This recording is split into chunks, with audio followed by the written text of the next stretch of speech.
ಪಾನಿಪುರಿ ಗಾಡಿ ಹತ್ರ ಒಬ್ಬರೇ ಕೈ ಕಟ್ಕೊಂಡು ನಿಂತ್ಕೋತಾ ಇದ್ರು. ಶೂಟಿಂಗ್ ಮಾಡೋರು ಬಂದು ನಿಂತ್ಕೊಂಡ್ಬಿಡೋರು. ಇವತ್ತು ಆ ಪಾನಿಪುರಿ ಗಾಡಿ blue colour Kinetic Honda Vijayalakshmi madam ತಂದ್ಕೊಡೋರು. ಆ ಟೈಮಲ್ಲಿ ಯಾಕಂದ್ರೆ ಅವರು ಚಾನಲ್ ಅಲ್ಲಿ ಕೆಲಸ ಮಾಡ್ತಾ ಇದ್ರು ನ್ಯೂಸ್ ರೀಡರ್ ಆಗಿ. ಆವಾಗ ಇವ್ರಿಗೆ ಗಾಡಿ ಕೊಟ್ಬಿಟ್ಟು ಅವರು ಪಾಪ ಆಟೋದಲ್ಲಿ ಹೋಗೋರು. ಇಲ್ಲಾಂದ್ರೆ ಇವ್ರು ಅವ್ರನ್ನ ಡ್ರಾಪ್ ಮಾಡಿ ಆಮೇಲೆ ಗಾಡಿ ಎತ್ಕೊಂಡು ಶೂಟಿಂಗ್ ಸೆಟ್ಗೆ ಬರೋರು. ಹೀರೋ ರೆಡಿ ಆಗಬೇಕು ಒಂದು ಸಿನಿಮಾಗೆ ಅಂದ್ರೆ ಒಂದು ಹುಡುಗಿ ಶೋಕಿ ಬಿಡಬೇಕು, ಎರಡನೇದು ಸಿಗರೇಟ್, ಆಮೇಲೆ ಎಣ್ಣೆ. ಅಷ್ಟೇ ನಮಸ್ಕಾರ ಅನ್ನೋರು. ನಾನು ಅದಕ್ಕೆ ಸರ್ ನೀವು ನಮ್ಮ ಮಾಸ್ಟರ್ ಗಿಸ್ಟರ್ ಅನ್ಬೇಡಿ ಸರ್, ನಾನು ನಿಮ್ಗಿಂತ ಚಿಕ್ಕವನ್ ಸರ್ ಅಂತ ಹೇಳ್ತಿದ್ದೆ. ಆಮೇಲೆ ಇಲ್ಲ ನೀವು ಜಿಮ್ಮಲ್ಲಿ ಇದ್ರೆ ಮಾಸ್ಟರ್, ಆಚೆ ಬಂದಾದ್ಮೇಲೆ ಬಾ ಮಚ್ಚ ಬಚಿನ ಅಂತ ಅಂದ್ಬಿಟ್ಟು ನಂದು ಕ್ಯಾರೆಕ್ಟರ್ ಹಂಗೆ. ನನಗೆ ಸಿಕ್ಕಿರೋದು ಈಗ ಸಾಯಂಕಾಲ ಬ್ಯಾಚ್, ದರ್ಶನ್ ಸರ್ ಬರೋದು ಬೆಳಗ್ಗೆ ಬ್ಯಾಚ್. ಬೆಳಗ್ಗೆ ಆಲ್ರೆಡಿ ಒಬ್ಬ ಟ್ರೈನರ್ ಇದ್ದಾನೆ, ನಾನು ಸಾಯಂಕಾಲ ಹೋಗ್ತಾ ಇದ್ದೀನಿ. ನನಗೆ ಅವ್ರನ್ನ ನೋಡ್ಬೇಕಲ್ಲ ಗುರು ಬೆಳಗ್ಗೆ. ನಾನು ಮಿಸ್ಟರ್ ಮಧು ಮಾತಾಡ್ತಿರೋದು. ಆ್ಯಕ್ಚುಲಿ ನನ್ನ ಜೊತೆ ಒಬ್ಬರು ಸುಂದರವಾದ ಒಬ್ಬ ನಟ ಇದ್ದಾರೆ. ಬಟ್ ಅವ್ರನ್ನ ಒಬ್ಬರಿಗೆ ಅಂದರೆ ನಾವೇನು ಡಿ ಬಾಸ್ ಅಂತ ಕರಿತೀವಿ, ಅವ್ರಿಗೆ ಗುರು ಅಂತ ಹೇಳಬೇಕು ಅಥವಾ ಅವರ ಶಿಷ್ಯ ಅಂತ ಹೇಳಬೇಕು ಗೊತ್ತಿಲ್ಲ, ನನಗೂ ಕನ್ಫ್ಯೂಷನ್ ಇದೆ. ಯಾಕೆಂದರೆ ಅವ್ರಿಗೆ ಜಿಮ್ ಹೇಳ್ಕೊಡಂಥವ್ರು ನೋಡೋಕೆ ತುಂಬ ಹಿಂಗೆ ಕಾಣಿಸ್ತಾರೆ. ಇವ್ರು ನಿಜವಾಗ್ಲೂ ಜಿಮ್ ಹೇಳ್ಕೊಟ್ಟಿದ್ದಾರೆ ಅಂತ ನನಗೂ ಡೌಟ್ ಬರುತ್ತೆ, ನಿಮಗೂ ಡೌಟ್ ಬರುತ್ತೆ. ಸೊ ಬನ್ನಿ ಅವ್ರನ್ನೇ ಮಾತಾಡ್ಸೋಣ. ಸರ್ ನಮಸ್ತೆ. ಸರ್ ನಮಸ್ತೆ sir. Hi sir. Sir actually full ಹಿಂಗೆ ಕಾಣ್ತಾ ಇದ್ದೀರಾ, ನನಗಿಂತ ಚಿಕ್ಕ ವಯಸ್ಸು ಥರ ಕಾಣ್ತಾ ಇದ್ದೀರಾ. ಬಟ್ ನೀವು ದರ್ಶನ್ ಸರ್ ಜಿಮ್ ಹೇಳ್ಕೊಟ್ಟಿದ್ದೀರಾ ಅನ್ನೋದು ವಿಷಯ ಕೇಳ್ಪಟ್ಟೆ. ಸರ್ ಹೆಂಗೆ ಅವ್ರು ಹೆಂಗೆ ಪರಿಚಯ ಆದರು ನಿಮ್ಮ? ಸೊ ಬೇಸಿಕ್ ಹೇಳ್ಕೊಡ್ಬೋದಾ ಸರ್? ಆ್ಯಕ್ಚುಲಿ ಅವರು ನನಗೆ ಪರಿಚಯ ಆಗಿದ್ದು ಹೇಗೆ ಅಂತ ಹೇಳಿದ್ರೆ, ನಾನು ಫಸ್ಟ್ ಭೇಟಿ ಆಗಿದ್ದವ್ರನ್ನ ಮಿಸ್ಟರ್ ಹರಿಶ್ಚಂದ್ರ ಅಂತ ಒಂದು ಸಿನಿಮಾ ಆ ಟೈಮಲ್ಲಿ ಕಾಲೇಜ್ ಓದ್ತಾ ಇದ್ದೆ, ಫಸ್ಟ್ PUC. ಸೊ ಆ ಟೈಮಲ್ಲಿ ದರ್ಶನ್ ಸರು ನೆಗೆಟಿವ್ ಕ್ಯಾರೆಕ್ಟರ್ ಪ್ಲೇ ಮಾಡಿದ್ದಾರೆ ಆ ಸಿನಿಮಾಲಿ. ಹನುಮಂತ ನಗರದಲ್ಲಿ ಶೂಟಿಂಗ್ ನಡೀತಾ ಇತ್ತು. ಸೊ ಶೂಟಿಂಗ್ ನಡೆಯೋ ಟೈಮಲ್ಲಿ ಏನಾಯಿತು, ಮುಂಚೆ ಸರ್, ಮೆಜೆಸ್ಟಿಕ್ಗಿಂತ ಮುಂಚೆ. ಅವಾಗ ಅವ್ರನ್ನ ನನ್ನ ಫ್ರೆಂಡ್ ಹೇಳಿದ್ರು, ಇವರೇ ತೂಗುದೀಪ ಶ್ರೀನಿವಾಸ್ ಅವರ ಮಗ. ನಾನು ಏನು ಗುರು ಇಷ್ಟೊಂದು ಹೈಟ್ ಪರ್ಸನಾಲಿಟಿ ಇದ್ದಾರೆ, ಇಲ್ಲ ಗುರು ಸಖತ್ ಒಳ್ಳೆ ಹೀರೋ ಮೆಟೀರಿಯಲ್ ಅಂತ ಹೇಳಿ, ಸರ್ ಈ ಸಿನಿಮಾ ನೀವೇನಾ ಹೀರೋ ಅಂದೆ. ಇಲ್ಲ ಇನ್ನೊಬ್ರು ಮಾಡ್ತಾ ಇದ್ದಾರೆ. ಓಕೆ. ಆವಾಗ ಏನಂದರೆ ಮೋಹನ್ ಸರ್ ಹೀರೋ ಆಗಿ ಪ್ಲೇ ಮಾಡ್ತಾ ಇದ್ರು ಆ ಸಿನಿಮಾದಲ್ಲಿ, ಮಿಸ್ಟರ್ ಹರಿಶ್ಚಂದ್ರ ಅಂತ. ಆಗ ಏನು ಮಾಡಿದೆ, ಇಲ್ಲ ಇವರು ಹೀರೋ ಆಗ್ಬೋದು ಗುರು, ಸಖತ್ತಾಗಿ ಅವ್ರು ಇವರೇ ಐಟು ಪರ್ಸ್ನಾಲಿಟಿ ಅಲ್ಲ ಅಂತ ಅಂದ್ಕೊಂಡೆ. ನೋಡೋಣ ಮಾಡೋಣ ಅಮ್ಮ ಅಂತ ಹೇಳ್ತಾ ಇದ್ರು. ಒಂದು ಪಾನಿಪುರಿ ಗಾಡಿ ಹತ್ರ ನಿಂತಿದ್ರು ದರ್ಶನ್ ಸರ್. ಸರಿ ಶೂಟಿಂಗ್ ಟೈಮಲ್ಲಿ ಮಾತಾಡಿದ್ರೆ ಚೆನ್ನಾಗಿರಲ್ಲ ಅಂತೇಳಿ ನಾನು ಕಾಲೇಜ್ ಮುಗಿಸ್ಕೊಂಡು ಬಂದೆ. BN ಗಂಗಾಧರ್ ಅವ್ರ ಮನೆ ಇಲ್ಲೇ ಹನುಮಂತದಲ್ಲಿರೋದು. ಅವ್ರ ಮಗ ನಾನು ಕ್ಲಾಸ್ಮೇಟು. ಸೊ ಆಗ ಮಾತಾಡ್ತಾ ಇದ್ದೆ, ನಿಮ್ಮ ತಂದೆಯವರು ನಿಮ್ಮ ಮನೆ ಹತ್ರ ಏನೋ ಶೂಟಿಂಗ್ ನಡೀತಾ ಇರ್ತಲ್ಲ ಅಂದಾಗ, ನಮ್ಮ ತಂದೆನೇ ಪ್ರೊಡ್ಯೂಸರು, ಸರಿ ಬಾ ಪರಿಚಯ ಮಾಡಿಸ್ಕೊಡ್ತೀನಿ ಅಂತ ಹೇಳಿ ಅಲ್ಲಿ ಪರಿಚಯ ಮಾಡಿಸ್ಕೊಟ್ಟಾದ್ಮೇಲೆ ಆಮೇಲೆ ದರ್ಶನ್ ಸರ್ನ ಹೋಗಿ ಮಾತಾಡಿಸ್ದೆ. ಸರ್ ಇದು ಪಾನಿಪುರಿ ಗಾಡಿ ಹತ್ರ ಒಬ್ಬರೇ ಕೈ ಕಟ್ಕೊಂಡು ನಿಂತ್ಕೋತಾ ಇದ್ರು, ಶೂಟಿಂಗ್ ಆಕ್ಟ್ ಮಾಡೋರು ಬಂದು ನಿಂತ್ಕೊಂಡ್ಬಿಡೋರು. ಇವತ್ತು ಆ ಪಾನಿಪುರಿ ಗಾಡಿ ಅಲ್ಲಿ ಬಂದಾಗೆಲ್ಲ ನಾನು ನೆನ್ಸ್ಕೊತಾ ಇರ್ತೀನಿ, ನೋಡು ದರ್ಶನ್ ಸರ್ ಫಸ್ಟ್ ಟೈಮ್ ಇಲ್ಲಿ ನಿಂತ್ಕೊಂಡಿದ್ರು, ಇವತ್ತು ಆ ಲೆವೆಲ್ಗಿದ್ದಾರೆ ಇವತ್ತು. ಸರಿ ಆಮೇಲೆ ಹೋಗಿ ಮಾತಾಡಿಸಿ ಆಮೇಲೆ ಇಲ್ಲ ಏನು ಓದ್ತಾ ಇದ್ದೀರಾ ಅಂದರು. ಇಲ್ಲ ಸರ್ ಇಲ್ಲೇ ಕಾಲೇಜಲ್ಲಿ, ಇಲ್ಲೇ ನಾನು PS ಕಾಲೇಜಲ್ಲಿ ಓದ್ತಾ ಇರೋದು ಹನುಮಂತ ನಗರ. ಅದಕ್ಕೆ ಕಾಲೇಜ್ ಮುಗಿಸ್ಕೊಂಡು ಬಂದು ನಿಮ್ಮ ಹತ್ರ ಮಾತಾಡ್ಸೋಣ ಅಂತ ಮಾತಾಡಿದೆ. ಆಲ್ ದ ಬೆಸ್ಟ್ ಅಮ್ಮ, ಒಳ್ಳೇದಾಗಲಿ, ನೀವು ಎಜುಕೇಷನ್ ಫಸ್ಟ್ ಮುಗಿಸ್ಕೊಂಬಿಡಿ ಅಂತ ಮಾತಾಡಿದ್ರು. ಆಮೇಲೆ ಏನು ಮಾಡ್ತಾಯಿದ್ರು, ಪ್ರತಿದಿನ ಶೂಟಿಂಗ್ ಸೆಟ್ಟಿಗೆ ಬರೋರಲ್ಲ, ಬೆಳಗ್ಗೆ ಅರ್ಲಿ ಮಾರ್ನಿಂಗ್ ಬರ್ತಾಯಿದ್ರು. ನಮ್ಮನೆ ರೋಡು ಅದೇ ರೋಡಲ್ಲೇ ಇದ್ದಿದ್ದು, ದಿನಾ ಶೂಟಿಂಗ್ ನೋಡ್ತಾ ಇರ್ತಿದ್ದೆ. ಆಮೇಲೆ ಅವರು ಒಂದು blue colour Kinetic Honda Vijayalakshmi madam ತಂದ್ಕೊಡೋರು ಆ ಟೈಮಲ್ಲಿ. ಯಾಕಂದರೆ ಅವರು ಚಾನಲಲ್ಲಿ ಕೆಲಸ ಮಾಡ್ತಾ ಇದ್ರು ನ್ಯೂಸ್ ರೀಡರ್ ಆಗಿ. ಆವಾಗ ಇವ್ರಿಗೆ ಗಾಡಿ ಕೊಟ್ಬಿಟ್ಟು ಅವರು ಪಾಪ ಆಟೋದಲ್ಲಿ ಹೋಗೋರು. ಇಲ್ಲಾಂದ್ರೆ ಇವ್ರು ಅವ್ರನ್ನ ಡ್ರಾಪ್ ಮಾಡಿ ಆಮೇಲೆ ಗಾಡಿ ಎತ್ಕೊಂಡು ಶೂಟಿಂಗ್ ಸೆಟ್ಟಿಗೆ ಬರೋರು. ಇಲ್ಲಾಂದ್ರೆ ಗಾಡಿನೂ ಇಲ್ಲಾಂದ್ರೆ ಒಂದೊಂದ್ಸತಿ ಆಟೋದಲ್ಲಿ ಶೂಟಿಂಗ್ ಸೆಟ್ಟಿಗೆ ಬರ್ತಾ ಇದ್ರು. ನಾನು ಅದಕ್ಕೆ ಏನು ಗುರು ಒಬ್ರು ಹೀರೋ ಆಗಬೇಕು ಅಂದರೆ ಇಷ್ಟೆಲ್ಲ ಕಷ್ಟಪಡಬೇಕಾ ಅಂತ ನಾನು ಇವ್ರನ್ನ ನೋಡ್ತಾ ಇರ್ತಿದ್ದೆ. ಅದಕ್ಕೆ ಮೋಹನ್ ಸರ್ ಅದಕ್ಕೆ ಫಸ್ಟ್ ಕಾಲೇಜಿಗೆ ಹೋಗ್ರೋ, ಯಾಕ್ರೋ ಬಂದು ನಿಂತ್ಕೋತೀರಾ, ಹುಡುಗರನ್ನೆಲ್ಲ ಕರ್ಕೊಂಡ್ಬಂದು ನಿಲ್ಲಿಸ್ಕೋತೀಯ ಅಂತ ಹೇಳ್ತಾ ಇದ್ರು. ಇಲ್ಲ ಸರ್ ಶೂಟಿಂಗ್ ಅಂದರೆ ಇಷ್ಟ ನಮಗೆ ಅಂತ ನೋಡ್ಕೊಂಡು ಕಾಲೇಜ್ಗೆ ಹೋಗ್ತಾ ಇರಲಿಲ್ಲ, ಹೋಗಿ ನಿಂತ್ಕೊಂಡು ನೋಡ್ತಾ ಇರ್ತಿದ್ವಿ.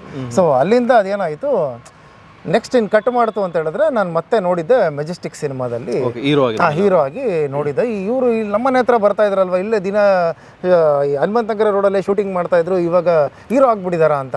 ಮೆಜೆಸ್ಟಿಕ್ ಸಿನಿಮಾ ರಿಲೀಸ್ ಆಗಿದೆ ಅಂದರು. ಮೆಜೆಸ್ಟಿಕ್ ಇರೋ ಜಾಗದಲ್ಲೇ ಇರುತ್ತೆ ಅಂತ ನಾನು, ಸಿನಿಮಾ ಹೆಸರು ಮೆಜೆಸ್ಟಿಕ್ ಅಂತ ಇಟ್ಟಿರೋದು ಅಂತ ನನಗೆ ಗೊತ್ತೇ ಇಲ್ಲ. ಆಮೇಲೆ ಏನು ಮಾಡಿದೆ, ಯಾವಾಗ ಸಿನಿಮಾ ಹೋಗಿ ನೋಡಿದೆ, ಓ ಸರ್ ಅವತ್ತಲ್ಲ ಬಂದಿದ್ರಲ್ವ ಗುರು ಇವರು, ಏನು ಗುರು ಇವತ್ತು ಸಾಕತ್ತಾಗಿ ಮಾಡ್ಬಿಟ್ಟಿದ್ದಾರೆ ಆ್ಯಕ್ಟಿಂಗು ಅಂತ. ಶಿವರಾತ್ರಿ ಹಬ್ಬದ ದಿನವೂ ಹೋಗಿದ್ದೀನಿ, ರಾತ್ರಿ 12 ಗಂಟೆ ಶೋಗೆ ಮೆಜೆಸ್ಟಿಕ್ ಸಿನಿಮಾ ರಿಲೀಸ್ ಆದಾಗ. ಫಸ್ಟ್ ಡೇನೂ ಸಿನಿಮಾ ನೋಡ್ಕೊಂಬಂದೆ ಕಾಲೇಜ್ ಬಂಕ್ ಹಾಕ್ಬಿಟ್ಟು. ಸೊ ಅಲ್ಲಿಂದ ಏನಾಯಿತು, ಅವತ್ತಿಂದನೂ ನಾನು ಅವ್ರ ಅಭಿಮಾನಿ ಆಗಕ್ಕೆ ಸ್ಟಾರ್ಟ್ ಆಗಿಬಿಟ್ಟೆ ಸರ್.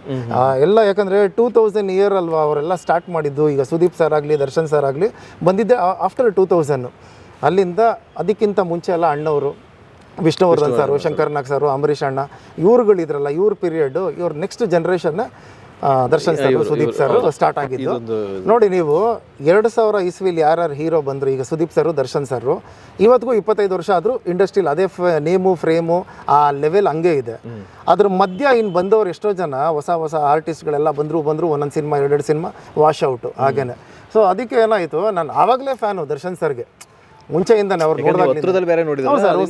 ಅಲ್ಲಿಂದ. ಅದಾದ್ಮೇಲೆ ಏನಾಯಿತು, ಅದಾದ್ಮೇಲೆ ನಾನು ಯಾವಾಗ ಕಾಲೇಜ್ ಮುಗೀತು 2 ವರ್ಷ ಮುಗಿಸ್ತಾ ಇದ್ದಂಗೆ ಅಷ್ಟರಲ್ಲಿ ಇವರು ಮೆಜೆಸ್ಟಿಕ್ ಸಿನಿಮಾ ರಿಲೀಸ್ ಆಯಿತು, ಸೂಪರ್ ಡೂಪರ್ ಹಿಟ್ ಆಯಿತು ಸಿನಿಮಾ. ಹಿಟ್ ಆದಮೇಲೆ ಏನಾಯಿತು, ನೆಕ್ಸ್ಟ್ ನಾನು PUC 4 ಸಬ್ಜೆಕ್ಟ್ ಫೇಲು. ನೆಕ್ಸ್ಟ್ ಏನು ಮಾಡ್ತೀಯ ಮನೇಲಿ ಅಂತ ಕೇಳಿದ್ರು. ನಮ್ಮ ತಂದೆಗೆ ಎಲ್ಲ ಏನಂದರೆ ಡಾಕ್ಟ್ರು ಇಂಜಿನಿಯರ್ ಓದಿಸ್ಬೇಕು ಅಂತ, ನಾನು ಸಿನಿಮಾ ಹೀರೋ ಆಗಬೇಕು ಅಂತ ಆಸೆ. ಸರಿ ಏನು ಮಾಡೋದು, ಇದಕ್ಕೆ ಆ್ಯಕ್ಟಿಂಗ್ ಕ್ಲಾಸ್ಗೆ ಹೋಗೋಣ, ಕಲ್ತ್ಕೊಂಡು ಆಮೇಲೆ ಎಂಟ್ರ್ ಆಗೋಣ ಎಲ್ಲಿ ಅಂತ ಹುಡುಕಕ್ಕೆ ಸ್ಟಾರ್ಟ್ ಮಾಡಿದೆ. ಅಭಿನಯ ತರಂಗ ಸ್ಟೂಡೆಂಟು ನಾನು. ಸೊ ಎಲ್ಲಿದೆ ಅಭಿನಯ ತರಂಗ ಅಂತ ಹೋಗಿ ಹುಡುಕಿದೆ. ಆಮೇಲೆ ಆದರ್ಶ ಫಿಲಮ್ ಇನ್ಸ್ಟಿಟ್ಯೂಟ್ ಅಂತ ಇತ್ತು, ಅಲ್ಲಿ ಹೋಗಿ ವಿಚಾರಿಸಿದೆ.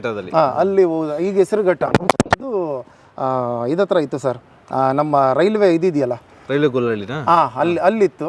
ಅಲ್ಲಿ ಎಲ್ಲ ಹೋಗಿ ವಿಚಾರಿಸ್ಕೊಂಡು ಎಲ್ಲಿ ನನಗೆ ಹತ್ರ ಆಗುತ್ತೆ, ಸೊ ಅಲ್ಲಿ ಹೋಗಿ ಜಾಯಿನ್ ಆಗೋಣ ಅಂತ ಹೇಳಿ ನಾನು ಆಮೇಲೆ ಅಭಿನಯ ತರಂಗಾಗಿ ಹೋಗಿ ಅಲ್ಲಿ ಆ್ಯಕ್ಟಿಂಗ್ ಕ್ಲಾಸು ಕಲಿತೆ ಸರ್. ಆ ಗ್ಯಾಪಲ್ಲಿ ಏನಾಯಿತು, ಸರಿ ಈಗ PUC ಫೇಲ್ ಅಲ್ವಾ, ನೆಕ್ಸ್ಟ್ ಏನು ಮಾಡ್ತೀಯ ಅಂತ ಮನೇಲಿ ಕೇಳಿದ್ರು.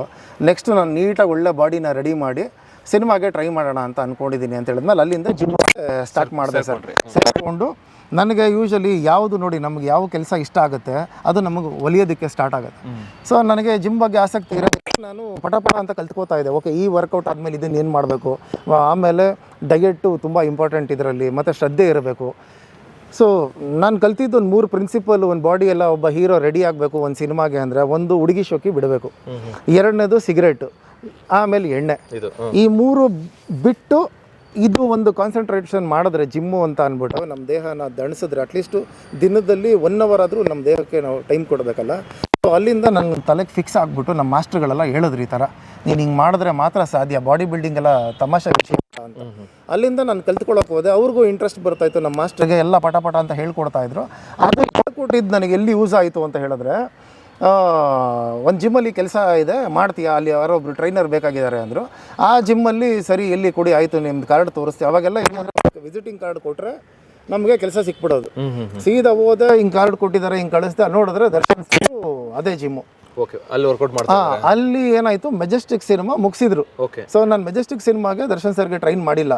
ಕರಿಯಾ ಪಿಕ್ಚರ್ಗೆ ಯಾವಾಗ ಅವರು ಬಂದ್ರಲ್ಲ ಜಿಮ್ಗೆ, ನಾನು ಅದಕ್ಕೆ ಕೇಳಿದೆ ಓನರ್ನ, ಸರ್ ದರ್ಶನ್ ಸರ್ ಇದೇ ಜಿಮ್ಗೆ ನಾ ಬರೋದು ಪಕ್ಕಾನ ಅಂದೆ, ಯಾಕಂದ್ರೆ ಫೋಟೋ ಬೇರೆ ಹಾಕಿದ್ದೀರಾ. ಇಲ್ಲಪ್ಪ ಇಲ್ಲೇ ಬರ್ತಾರೆ, ಇವಾಗ ಸ್ವಲ್ಪ ಶೂಟಿಂಗಲ್ಲಿ ಬಿಸಿ ಇದ್ದಾರೆ, ಕೆಲವು ಸತಿ ಬೆಳಗ್ಗೆ ಬ್ಯಾಚ್ ಬರ್ತಾರೆ, ಕೆಲವು ಸತಿ ಸಾಯಂಕಾಲ ಬ್ಯಾಚ್ ಬರ್ತಾರೆ ಅಂತ ಹೇಳ್ತಿದ್ರು. ನಾನು ಅದಕ್ಕೆ ಆಮೇಲೆ ಏನು ಮಾಡಿದೆ, ಸರಿ ನನಗೆ ಸಿಕ್ಕಿರೋದು ಈಗ ಸಾಯಂಕಾಲ ಬ್ಯಾಚು, ದರ್ಶನ್ ಸರ್ ಬರೋದು ಬೆಳಗ್ಗೆ ಬ್ಯಾಚ್. ಬೆಳಗ್ಗೆ ಆಲ್ರೆಡಿ ಒಬ್ಬ ಟ್ರೈನರ್ ಇದ್ದಾನೆ, ನಾನು ಸಾಯಂಕಾಲ ಹೋಗ್ತಾ ಇದ್ದೀನಿ. ನನಗೆ ಅವ್ರನ್ನ ನೋಡ್ಬೇಕಲ್ಲ ಗುರು, ಬೆಳಗ್ಗೆ ಬ್ಯಾಚ್ ನನಗೆ ಸಿಕ್ಬಿಟ್ಟು ಸಾಯಂಕಾಲ ಬ್ಯಾಚ್ ಈ ಹುಡುಗಂಗೆ ಸಿಕ್ಕಿದ್ರೆ ಚೆನ್ನಾಗಿರುತ್ತೆ ಅಂತ ನಾನು ಮುಂಚೆಲ್ಲ ಅನ್ಕೋತಾ ಇದ್ದೆ. ಆಮೇಲೆ ಓನರ್ಗೆ ಹೇಳಿದೆ, ಸರ್ ಆ ಹುಡುಗ ಏನಾದರೂ ಬೆಳಗ್ಗೆ ಏನಾದರೂ ಬರೋನು ಕೆಲಸ ಬಿಟ್ಟರೆ ಆ ಬೆಳಗ್ಗೆ ಕೆಲಸನೂ ನಾನೇ ಮಾಡಿಬಿಡ್ತೀನಿ ಸರ್ ಅಂದೆ. ಅದಕ್ಕೆ ಸರಿ ಒಂದು ಟೈಮ್ಗೆ ಆಗಿನ ಇದರಲ್ಲಿ ಸರ್ 25 ವರ್ಷದ ಹಿಂದೆ ಒಂದು ಟೈಮ್ಗೆ 1,500 ರೂಪಾಯಿ ಕೊಡ್ತಾ ಇದ್ರು ಸರ್, 4 ಅವರ್ ಮಾಡಿದ್ರೆ. ಅಂದ್ರೆ ತಿಂಗಳಿಗೆ ಸರ್, ನನ್ನ ಸಂಬಳ ಇದ್ದಿದ್ದೆ 3,000 ರೂಪಾಯಿ ತಿಂಗಳಿಗೆ. 30 ದಿನ ಕೆಲಸ ಮಾಡಿದ್ರೆ 3,000 ಕೊಡ್ತಾ ಇದ್ರು. ಬೆಳಗ್ಗೆ ಸಾಯಂಕಾಲ ಮಾಡಿದ್ರೆ ಒಂದು ಟೈಮ್ ಮಾಡಿದ್ರೆ 1,500 ಬರ್ತಿತ್ತು. ಅವಾಗೆಲ್ಲ ಸೈಕಲಲ್ಲಿ ಹೋಗಿ ತುಳ್ಕೊಂಡು ಟ್ರೈನ್ ಮಾಡಿ ಬರ್ತಾ ಇದೆ. ಅಂದ್ರೆ ಅಷ್ಟು ಡೆಡಿಕೇಶನ್ ಇತ್ತು. ನಿನ್ನ ನೈಟು ಪರ್ಸನಾಲಿಟಿ ಗಾಡೀಲಿ ಬರೋದಲ್ವಾ ಗುರು, ನೀನೇನು ಗುರು ಸೈಕಲ್ ತುಳ್ಕೊಂಬರ್ತೆ, ಅದೊಂದು ಫಿಸಿಕಲ್ ಫಿಟ್ನೆಸ್, ಅದು ಹೆಲ್ತಿಗೆ ತುಂಬ ಒಳ್ಳೆಯದು ಸೈಕ್ಲಿಂಗ್ ಮಾಡೋದ್ರಿಂದ. ನಾನು ಆ ಇದರಲ್ಲಿ ನಾನು ಹೋಗ್ತಾ ಇದ್ದೆ. ಸರಿ ಆಮೇಲೆ ಬೆಳಗ್ಗೆ ಯಾವಾಗ ಸಿಕ್ಬಿಡ್ತಲ್ಲ, ಸೊ ದರ್ಶನ್ ಸರ್ ಬಂದರು ಸರ್. ಅಲ್ಲಿ ಫಸ್ಟ್ ಟೈಮ್ ನೋಡಿ ನಿಮ್ಮನ್ನವಾಗ ಸರ್, ಇಲ್ಲ ಅಂದರೆ ಆಲ್ಮೋಸ್ಟ್ 2 ಇಯರ್ಸ್ ಆಗಿಬಿಟ್ಟಿತ್ತಲ್ಲ, ಅವ್ರದ್ದು ಮೆಜೆಸ್ಟಿಕ್ಕು ರಿಲೀಸ್ ಆಗಿಬಿಟ್ಟಿತ್ತು. ಸೊ ನಾನು ಮೆಜೆಸ್ಟಿಕ್ ಸಿನಿಮಾ ಟೈಮಲ್ಲಿ ನಾನು ಪರಿಚಯ ಇರಲಿಲ್ಲ. ಅದಾದಮೇಲೆ ಕರಿಯಾ ಪಿಕ್ಚರಲ್ಲ ಪರಿಚಯ ಆಗಿದ್ದು. ಆವಾಗ ಏನು ಮಾಡಿದೆ, ಎಲ್ಲ ಏರ್ ಕಟ್ಟೆಲ್ಲ ಮಾಡ್ಕೊಂಡು ಬಂದಿದ್ರು. ಬಂದ ಆಮೇಲೆ ಸರಿ ನಿಂತ್ಕೊಂಡ್ರು ಸರ್ ಬಾಗ್ಲ ಹತ್ರ. ಅವಾಗ ಯಾರು ಅಷ್ಟು ಫಸ್ಟ್ ಸಿನಿಮಾ ಹಿಟ್ಟು. ಅವಾಗಿನ ಕಾಲದಲ್ಲಿ ಮೊಬೈಲು ಇರಲಿಲ್ಲ, ಎಲ್ಲ ಲ್ಯಾಂಡ್ಲೈನ್ ಫೋನ್ಗಳು. ಆಮೇಲೆ ನೋಕಿಯಾ 3310 1100 ಅದು ಬಿಟ್ಟರೆ ರಿಲಯನ್ಸ್ ಮೊಬೈಲ್ ಅಂತ ಬಿಟ್ಟ ಸರ್, ಚಿಕ್ಕದು ಅವಾಗ ತಾನೆ. ಸೊ ಈ ಮೊಬೈಲ್ಗಳಿತ್ತು. ಮೊಬೈಲ್ ಹಿಡ್ಕೊಂಡು ಒಂದು ಶ್ರೀಮಂತ, ನಮ್ಗಳ ಹತ್ರ ಮೊಬೈಲ್ ಇರಲಿಲ್ಲ. ಸರಿ ಆಮೇಲೆ ಹೋಗಿ ಆಮೇಲೆ ಸರ್ ನಮಸ್ಕಾರ ಸರ್, ನಾನು ಸರ್ ಅದೇ ಅವತ್ತು ಬಂದು ಮಾತಾಡ್ಸಿದ್ನಲ್ಲ ಸರ್ ಅಲ್ಲಿಂದ. ನೀವ ಏನು ಇಲ್ಲಿ ಅಂದರು. ಸರ್ ನಾನು ಕೆಲ್ಸಕ್ಕೆ ಸೇರ್ಕೊಂಡಿದ್ದೀನಿ ಜಿಮ್ಮಲ್ಲಿ, ಇಲ್ಲಿ ಸಾಯಂಕಾಲ ಬ್ಯಾಚ್ ಬರ್ತಾ ಇದೆ, ಇವಾಗ ಬೆಳಿಗ್ಗೆ ಬ್ಯಾಚ್ ಬರ್ತಾ ಇದ್ದೀನಿ ಸರ್ ಅಂದೆ. ಓ ಸರಿ ರೀ, ಯಾಕಂದ್ರೆ ಒಳ್ಳೇದಾಗಲಿ ಅಂದರು. ಬಟ್ ಇವತ್ತವರೆಗೂ ನಾನು ದರ್ಶನ್ ಸರ್ಗೆ ನಾನು ಸಿನಿಮಾಗೆ ಟ್ರೈ ಮಾಡ್ತಾ ಇದ್ದೀನಿ ಅಂತ ಅವ್ರಿಗೆ ಗೊತ್ತೇ ಇಲ್ಲ. ಅವ್ರು ಯೂಶಲಿ ಏನು ಅನ್ಕೊಂಡಿದ್ದಾರೆ, ಓಕೆ ಈ ಹುಡುಗ ಜಿಮ್ಮಲ್ಲಿ ಕೆಲಸ ಮಾಡ್ತಿದ್ದಾನೆ ಅಂದ್ಬಿಟ್ಟು, ಏನು ಮಾಸ್ಟ್ರೇ ನಮಸ್ಕಾರ ಅನ್ನೋರು. ನಾನು ಅದಕ್ಕೆ ಸರ್ ನೀವು ನಮ್ಮ ಮಾಸ್ಟ್ರಾಗಿ ಇಷ್ಟ ಅನ್ಬೇಡಿ ಸರ್, ನಾನು ಇನ್ನೂ ನಿಮ್ಗಿಂತ ಚಿಕ್ಕವನ್ ಸರ್ ಅಂತ ಹೇಳ್ತಿದ್ದೆ. ಆಮೇಲೆ ಇಲ್ಲ ನೀವು ಜಿಮ್ಮಲ್ಲಿ ಇದ್ದರೆ ಮಾಸ್ಟ್ರೇ, ಆಚೆ ಬಂದಾದ್ಮೇಲೆ ಬಾ ಮಚ್ಚ ಬಚಿನ ಅಂತ ಅಂದ್ಬಿಟ್ಟು ನಂದು ಕ್ಯಾರೆಕ್ಟರ್ ಹಂಗೆ ಅಂದ್ರು. ಸರಿ ಅಂದ್ಬಿಟ್ಟು ಆಮೇಲೆ ಅಲ್ಲಿಂದ ಏನು ಮಾಡಿದೆ, ಸೊ ಅವ್ರಿಗೆ ವರ್ಕೌಟು ಬೇಸಿಕ್ ಗೊತ್ತಿತ್ತು ಚೆನ್ನಾಗಿ. ನಾನೇನು ಮಾಡ್ತಾಯಿದ್ದೆ, ಸಪೋರ್ಟಿವ್ ಆಗಿ ಅಂದ್ಬಿಟ್ಟು ಡಂಬಲ್ ಎತ್ಕೊಂಡ್ಬಂದು ಕೊಡೋದು, ಡಂಬಲ್ ಎತ್ಕೊಂಡು ಹೋಗಿ ಇಡೋದು. ಇಲ್ಲ ಪರವಾಗಿಲ್ಲ, ನೀವು ಬೇರೆಯವ್ರಿಗೆ ಹೇಳ್ಕೊಡಿ ಪರವಾಗಿಲ್ಲ, ನಾನೇನು ಪರ್ಸನಲ್ ಟ್ರೈನಿಂಗ್ ಅಂತ ಏನೂ ತೊಗೊಂಡಿಲ್ಲ, ಪರವಾಗಿಲ್ಲ ನನಗೆ ಗೊತ್ತು, ನಾನು ವರ್ಕೌಟ್ ಮಾಡ್ಕೊಂಡು ಹೋಗ್ತೀನಿ ಅನ್ನೋರು. ಇಲ್ಲ ಸರ್ ಓನರ್ ಹೇಳ್ಬಿಟ್ಟಿದ್ದಾರೆ, ನೀವು ಬಂದು ಹೋಗೋವರೆಗೂ ಅವ್ರಿಗೆ ನೀನೇನು ಅವ್ರಿಗೆ ಸಪೋರ್ಟ್ ಕೊಡಬೇಕು, ಜಾಸ್ತಿ ವೆಯ್ಟ್ ಏನಾದರೂ ಸಪೋರ್ಟ್ ಕೊಡಬೇಕಲ್ಲ. ಸೊ ಅದಕ್ಕೆಲ್ಲ ನೀನು ನಿಂತ್ಕೊಂಡು ಇದು ಮಾಡು. ಯಾಕಂದರೆ ಸರ್ ಅಲ್ಲಿಂದ BTM ಲೇಔಟಿಂದ ಗಿರಿನಗರಕ್ಕೆ ಜಿಮ್ಮಿಗೆ ಬರ್ತಾ ಇದ್ದಾರೆ ಅಂದರೆ ಅದು ನಮಗೆ ಗ್ರೇಟು, ನಮ್ಮ ಜಿಮ್ಗೆ ಅದಕ್ಕೊಂದು ಹೆಸರು ಅಂತ ಹೇಳಿದ್ರು.